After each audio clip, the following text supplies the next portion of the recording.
one. Greetings and welcome to a new edition of AUHSD Future Talks. I'm your host, Superintendent Matsuda, Superintendent of the Anaheim High School District. And as our 7,000 plus listeners know, that this show is all about the future of education, the future of young people, and the future of careers for them. We've been so blessed over the last 55, 60 episodes to have really some amazing guests across the spectrum of education. And I'm really proud to introduce our next guest, current ELA curriculum specialist for the district, Mr. Mike Switzer. Mike, welcome to the show. Hi, thanks, Mike. Thank you for having me. It's an honor to be here. So as I mentioned, Mike is a teacher in our district who oversees all of the literacy programs and ELA from the district perspective. But once a teacher, always a teacher, right, Mike? And wanted to start off with a little bit about your teaching career in AUHSD and how that has led to your current position as ELA curriculum specialist. Sure. So thanks, Mike. I grew up in Anaheim, and I'm a product of AUHSD. I went to Brookhurst Junior High School, graduated from Savanna High School. My dad was a teacher in the district. My mom was a teacher in the district for a short time. She taught at Trident Junior High. Right after I graduated from high school, I started coaching football and tennis for a couple of years at Savannah, and I really fell in love with it. I fell in love with being around a coaching staff, being on a campus, being around kids, and really feeling the impact that we could have as leaders, as teachers, as educators in their lives. And so it just became a natural flow for me to pursue education, and got my teaching credential from Chapman University and then slid right into a position at Savannah. And so I coached there for 13 or 14 years and was an English teacher for 18 years before I moved over to the district in this teacher on special assignment role. So I think, Mike, I first met you at Savannah, your department chair, and you and then Principal Manuel Colon, who became our Chief Academic Officer, we're all excited about this new thing called the Capstone, which has influenced my thinking and thinking across the district. Can you tell us about that? Because you were the center of the Capstone. So, Mike, I actually wasn't the department chair. I was a teacher. I was a teacher in the department, and I did a lot of work with, I guess it was vertical alignment. I kind of led that movement for a couple of years with our English department. And it was really, much of the work that we did in the first, decade of this century was really geared towards getting kids ready for a test, and the CST. And I think so many of us in education, we lost our way. Even the way that we planned curriculum and just taught our day-to-day lesson was really based on that test. And I remember sitting down with practice tests and counting the number of questions that would be on this standard and that standard. And that's how much time we dedicated during the school year to teaching this and that. And it was really backwards, and I remember thinking, like, we actually had this conversation. Well, students don't talk on the test, so we're going to save those, those speeches and those opportunities to really engage in discussion. Like, we're going to have those after the test in May. They were really an afterthought if we could get to them at the end of the year. That's how backwards things were for a long time. And it was about 2010 that Savannah went through a visioning process where we really did a lot of reflecting as a staff. We came together and really determined what our values were. We said as a stakeholder community, this is what we value. And we had teachers there, we had administrators there, we had stakeholders, parents, community members. And we really came up with, what derived out of that work were what we called the student learning capacities at Savannah. And so we had critical thinkers, communicators, I can't remember all 5 of them right now. Globally aware and culturally competent was one of them. Digital age learners. Essentially, they have morphed into the 5 C's. Like the student learning capacities essentially paved the way for the 5 C's to come into play in our district. And what was interesting at that time is we all believed in those student learning capacities, and we knew how valuable they were. And when we started doing the reading and the research, we also realized how much of a disconnect there was between college and the workforce and what was happening in secondary schools, right? Like the colleges valued those skills and dispositions, and the workforce value those skills and dispositions, but we weren't teaching any of them in our high school.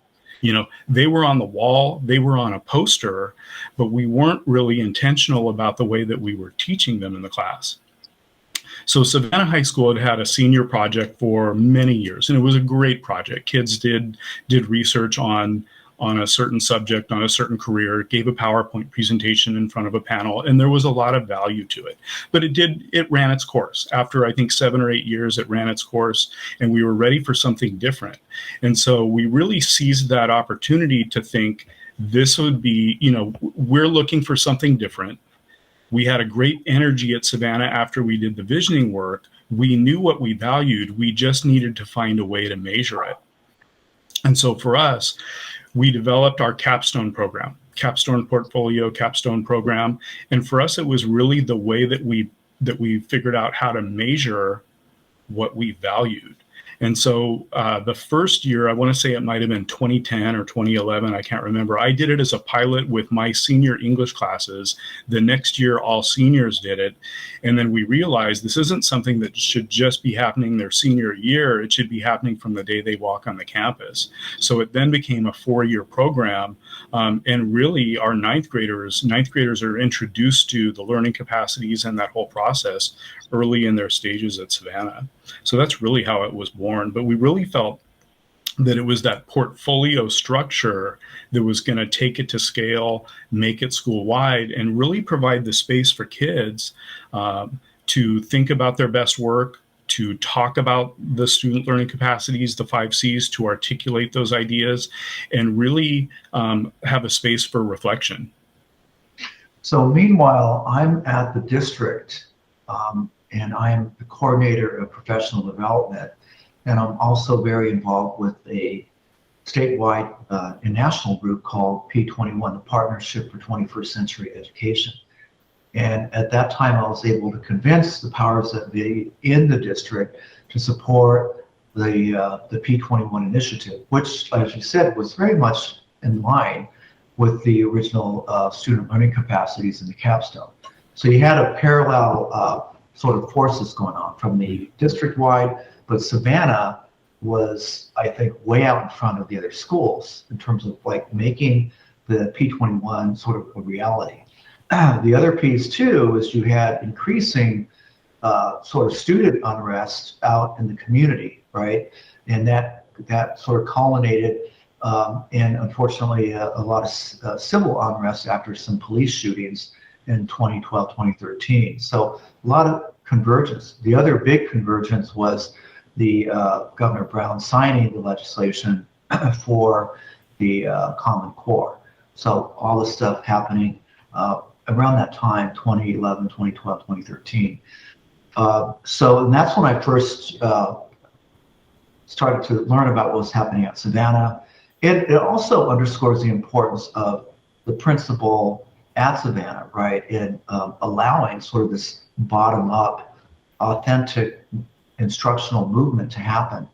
And I remember going to some of the Savannah staff meetings, especially with the leadership team meetings, and it was very much a teacher-led group. Could you talk a little bit about the importance of that piece? Yeah, you know, one of the things we liked about the structure, like the portfolio structure, is that internal accountability that it creates. It's not external accountability. It's not top-down accountability from the district. But we were saying, you know, through that visioning process, this is what we value and this is how we feel that we should measure it. You're right, Mike. But it really created it really created a push and pull energy at Savannah. So we were the teachers were the ones pushing each other and kind of pulling each other along, and with all of that change that you're talking about, the shift to the Common Core and just a shift in mindset, and kind of that freedom once the CSTs were pushed out of the way, to really change the way we did our teaching and the way we planned our curriculum. So we put the 5 C's as the driver instead of the test. The 5 C's really became the driver. And so, we taught each other about the 5 C's. And we spent all of our PLC time, our late start time, really building performance tasks around the 5 C's to make sure that we teachers were being intentional in teaching those skills and habits. And there was a healthy tension in the PLCs, to make that happen. And maybe someone might have been lagging a little bit, but we put a healthy pressure on each other to do better, to do better for kids. And everybody could really see the value in it.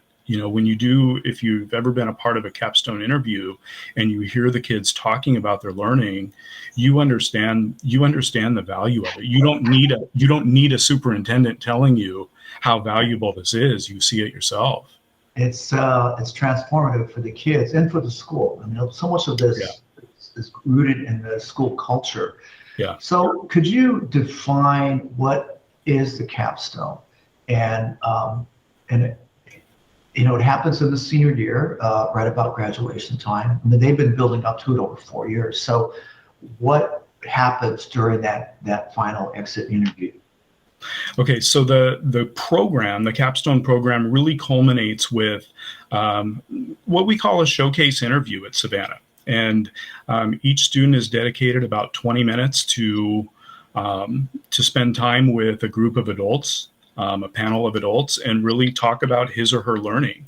So the student may spend a couple minutes introducing himself, introducing herself, and then going over evidence in the portfolio, and really talking about the learning capacities.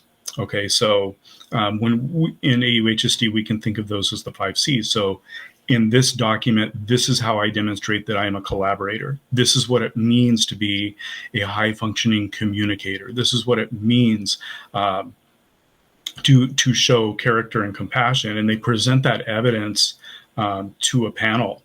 And it's really a beautiful piece, I think, to see how the student agency has really evolved over the years that the student has been in our school system. Not just the 4 years, but the 6 years.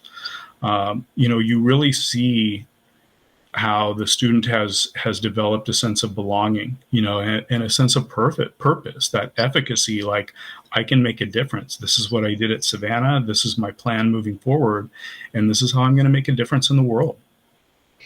I think it's an amazing experience for every educator to go through, to be part of those panels. And I know this podcast goes out to a lot of our internal folks as well as external too, but to visit Savannah during that April-May window and be part of those panels. We're to the point now where we're trying to grow the capstone experience to every one of our schools, including our junior highs. Could you comment about that growth and how we intend to sort of roll it out across the district? So currently the Ed division is, we're leading our schools in the hope that all schools in the district will create some sort of capstone-esque structure at their school, that really takes what they value, what they feel is important for their school community, and figure out a way to measure it like we did at Savannah. I mean, the Savannah process was a really good model of getting it set up. And so we're following that. We've had, meetings with groups at the school where we really ask them, what do you value? What's important to you? And we're at the step now, Mike, where the next few months where we're really going to work on helping them figure out a way to measure it. So yeah, it's really exciting. It's a little bit scary. We're moving. It's uncharted territory for many teachers, many leaders. But I think it's worth it, and I think we need to take these steps. Well, and as you pointed out too, this started with teachers, and it's so vital that teachers are part of this process. So we're at Savannah, you started with 2 to 4 capstone events per year, right? Something like that. But so, and those are aligned with the 5 C's, and that's part of the portfolio that the student puts together over 4 years. So there's a number of touch points there in terms of how the student will reflect on that. But there's also an important piece besides the assignment, that particular student reflection piece, right? Mm-hmm. When that's where the learning and growth happens. You talk about a growth mindset. Could you comment on the importance of that reflective piece?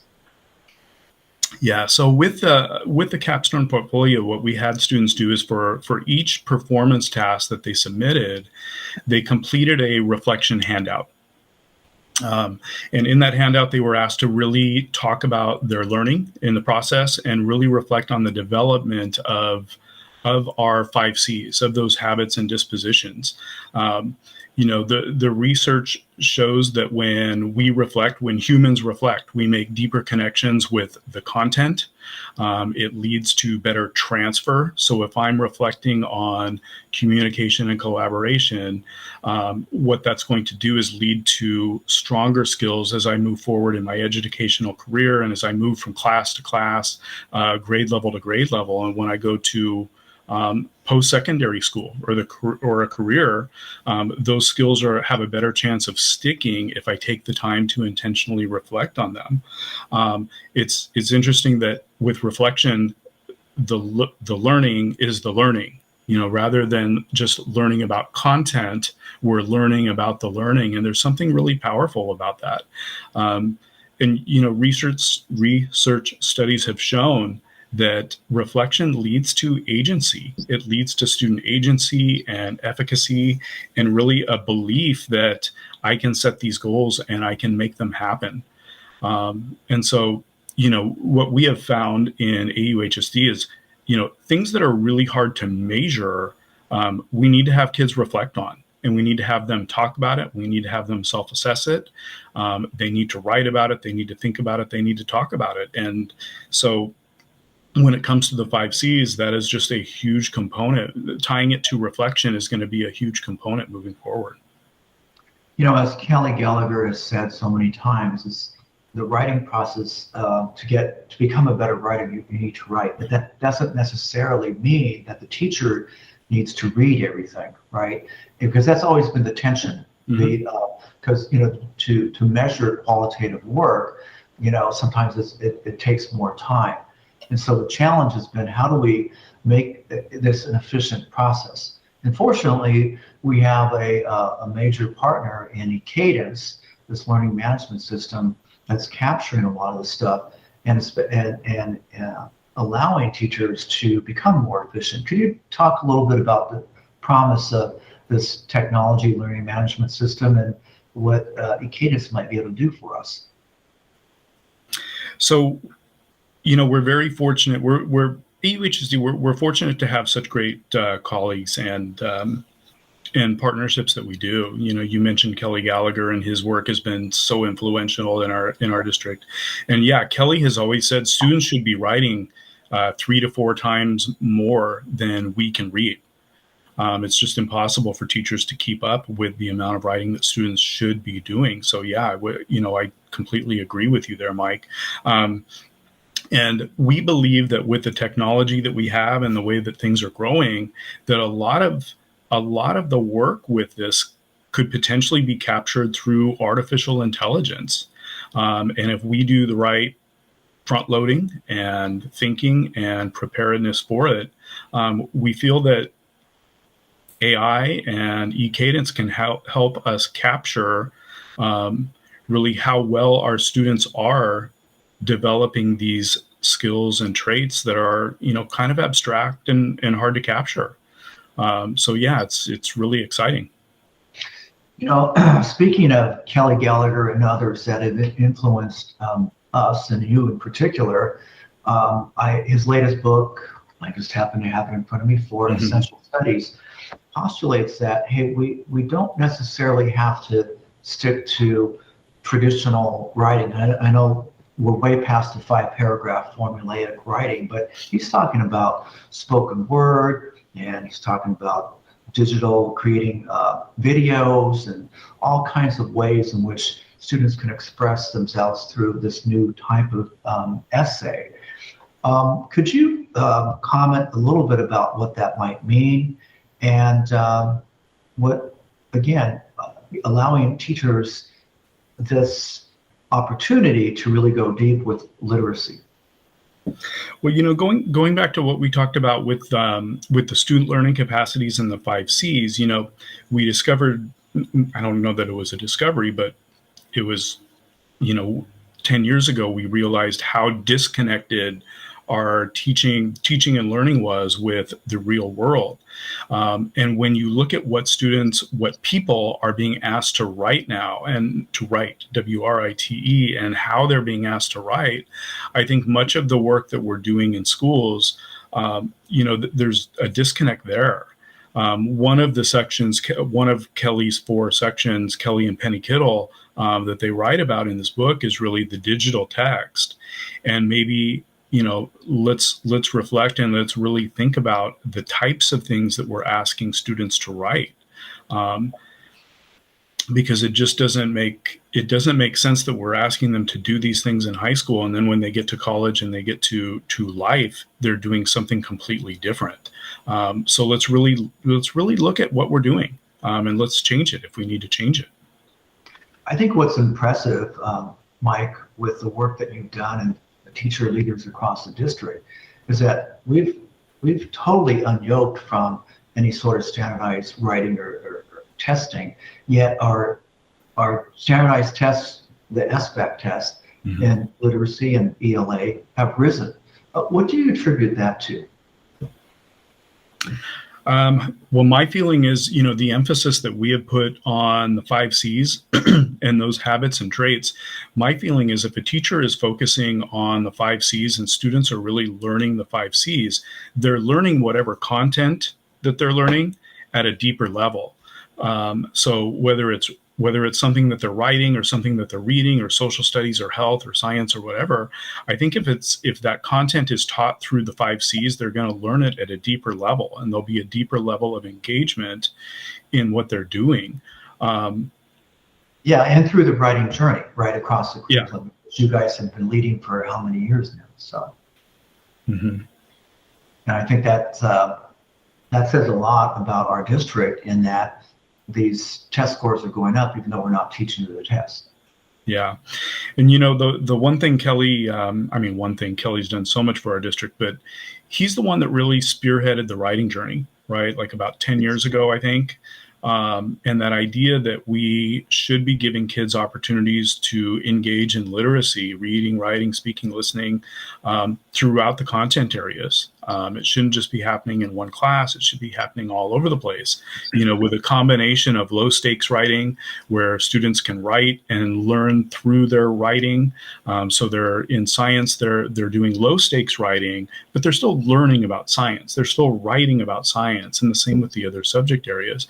But then there's also times where, there needs to be a higher stakes assessment, where we are really looking at writing skills and teaching specific skills, trying to get kids to a certain benchmark or level. But I think the writing journey has been instrumental in, really putting literacy at the forefront of what we're doing. Yes. So,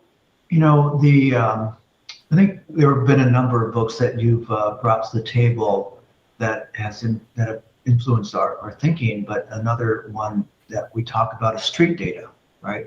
And earlier you talked about the importance of voice and purpose that, the SLTs and capstones help surface. What does street data bring to the table regarding assessments and this development of student agency?